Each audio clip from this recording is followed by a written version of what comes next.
Welcome back to the channel. Today I'm reviewing the 2023 Nissan Altima SR with the VC Turbo. This is my first time ever driving and filming the VC Turbo.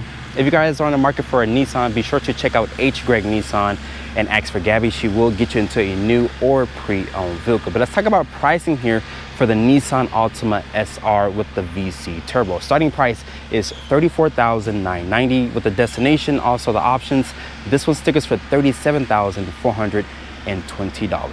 In today's video, I want to know, is the Nissan Altima worth getting over the other competitors in this segment? Let's talk about the exterior styling here for the 2023 Nissan Altima SR.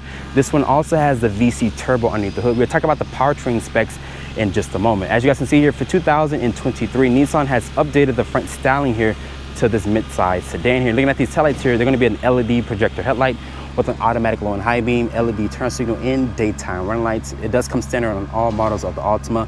There's this dark chrome finish here underneath the actual headlight housing. There's no LED fog lights here, sadly. If you guys are looking for that, you have to look at the other competitors in this segment.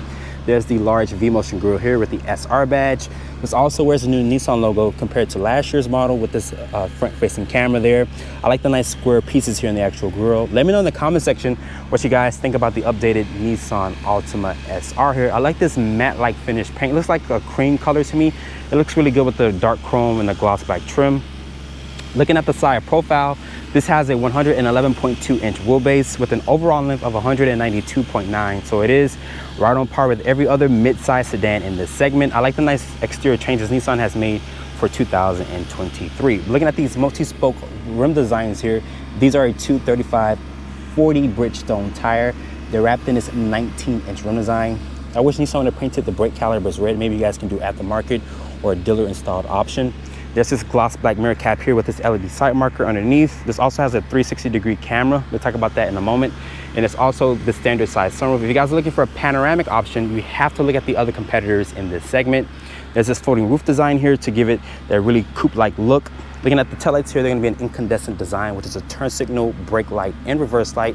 There's this integrated rear spoiler here. I wish it was gloss painted black or something, but it does look nice with this nice exterior paint with the Altima name, which is gray finish there. There's a new Nissan logo, the SR badge here, and this also has the VC Turbo badge to signify the powertrain that you have underneath the hood. And looking down here, there is rear parking sensors, also with this aggressive rear diffuser. There's also dual tip exhaust. Open up the cargo back here. This does offer 15.9 cubic feet of space. You also have emergency road kit there, so that is nice that Nissan does give you that. And underneath the load floor here, you also have this temporary spare tire instead of a fix-a-flat kit. You can also fold the seats down to do a 60-40 split. Sitting in the interior of the Nissan Altima SR, this does have kind of like a unique interior because it does have the nice dual stitching here. I like the nice carbon fiber like trim, has this gloss black finish to it. This is Nissan's new interface, which is a 12.3-inch display. It does support Apple CarPlay and Android Auto as wireless. If you guys go for a lower trim level, you will get an 8-inch as standard. So it's not standard across the board, but now Nissan does have some competition. Honda just teased their new 12.3-inch Google-based infotainment system. So now, technically, Nissan was the first one to offer this 12.3-inch display, so it is still class competitive until the new Accord comes out. With that being said, looking over here at the gauge cluster, there's a 7-inch display, which is customizable with these analog gauges off to the side. This also has the Bose audio sound system, which sounds pretty good. The materials here on the door panel are gonna be a soft touch material with this aluminum trim here. Like I mentioned, dual stitching there also on this area here. It's gonna be nicely padded. Even on the door panel here, it is auto up and down, only for the driver, not the rest of the windows. Here's your lock control, mirror adjustment controls. Your blind spot monitoring indicator is here. Additional storage and cup holder spaces there. Your active lane trace assist, trunk release, your dimmer switch, and your trip reset computer is there. This is a manual tilt and telescoping wheel. It does offer good range and adjustability. And down here's your hood latch and fuel latch is there, but shutting the door. And to start up the vehicle, the push button start is right here next to the shifter. This is the current key fob here. It has remote start, lock, unlock, trunk release, and a panic button. The key does feel nice to hold in my hands. Like I mentioned, you can customize this display in front of you to show your driver's assistance. There's a compass, also what's playing, your average fuel economy, trip computer.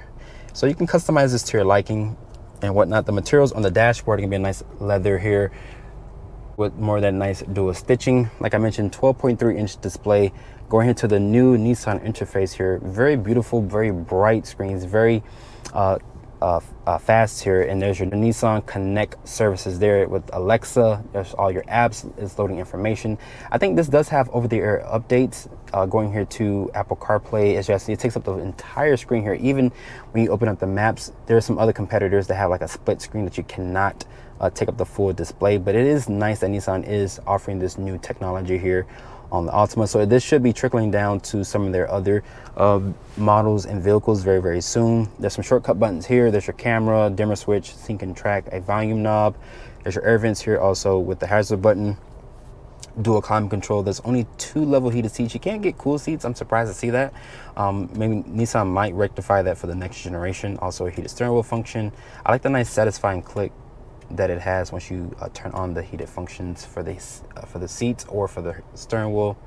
Right here is my iPhone 14 Pro Max. There's a wireless phone charger also with a 12 volt. 2 USB ports are there, and it does let you know that the phone is charging via that orange indicator there.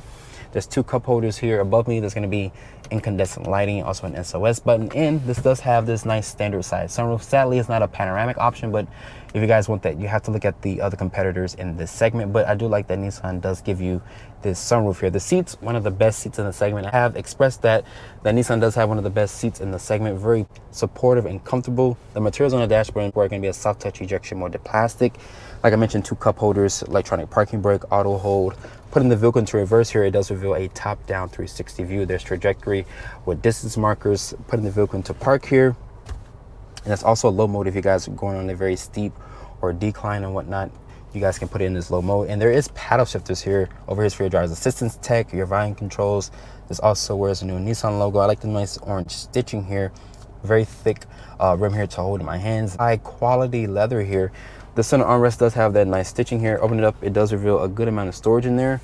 The glove compartment here does offer some good storage as well. With that being said, this interior is a huge improvement compared to last year. I like that Nissan does give you this 12.3-inch display, which I mentioned it does support Apple CarPlay and Android Auto. Opening the rear door here of the Nissan Altima. This is why you guys still want to buy a mid-size sedan, because it just offers so much space here in the back seat. I like the nice two-tone stitching here on the actual door panel. Let's talk about the materials here real quick. It's going to be a soft touch ejection molded plastic with this aluminum painted door handle here. There's some gloss black trim around the window controls, which feel high quality. It's going to be padded here, and this armrest is very padded as well with the nice two-tone stitching. A little bit of storage here and cup holder space. But getting back here, this does have one of the best seats in the segment. Very plush and very comfortable seats. And Nissan says this has 35.2 inches of rear legroom space. It does feel bigger than what Nissan claims. It's not on par with the Honda Accord, which has around 40.4 inches of legroom. So that is best in class with the Honda. But like I mentioned, this does offer good legroom space here in the segment. There's rear air vents here. You can't get that on some competitors, but there is USB charging ports as well. You can't get that on other competitors. There is one map pocket back here for storage. And above me, there is a standard size sunroof, and there's gonna be incandescent lighting throughout the cabin.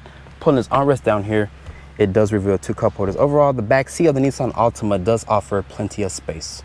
I already have the hood open here for the Nissan Altima. Let's talk about the powertrain specs here. This is Nissan's corporate 2-liter 4-cylinder is their VC turbo.